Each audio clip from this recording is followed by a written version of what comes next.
কখনো প্রতিশ্রুতির ফুলঝুরি, কখনো আবার একে অপরকে কটাক্ষ করার চেষ্টা, এভাবেই চলছে যুক্তরাষ্ট্রের ৪৭তম প্রেসিডেন্ট নির্বাচনের ডামাডোল।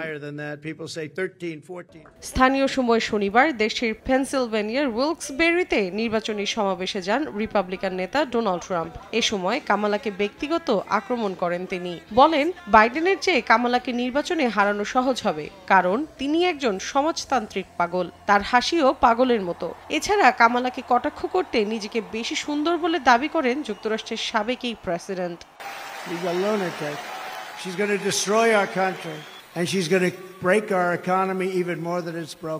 একই দিন নেব্রাস্কা অঙ্গরাজ্যের ওমাহায় প্রচারণায় যান মিনেসোটার বর্তমান গভর্নর ও কামালার রানিং মেট টিম ওয়ালস। বক্তব্যে দুই প্রার্থীর মাঝে পার্থক্য তুলে ধরেন তিনি। বলেন, ট্রাম্প ক্ষমতায় এলে মধ্যবিত্তদের শাস্তি দিয়ে শিল্পপতিদের কর ফাঁকির ব্যবস্থা করে দেবেন, খর্ব করবেন স্বাধীনতা। তিনি যদি পুনরায় হোয়াইট হাউসে আসেন তাহলে যুক্তরাষ্ট্রের জন্য মোটেও তা ভালো হবে না।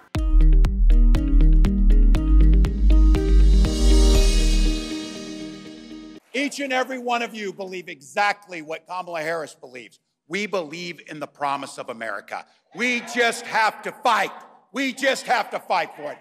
Because as the next president of the United States says, she says it often, when we fight, we win. এদিন মধ্যবিত্তদের জন্য কর কর্তন, সুযোগ সৃষ্টি এবং জীবনযাত্রার খরচ কমানোর বিষয়ে কামালার প্রতিশ্রুতির পুনর্ব্যক্ত করেন টিম ওয়ালস। মৌসুমী সাথী, সময় সংবাদ।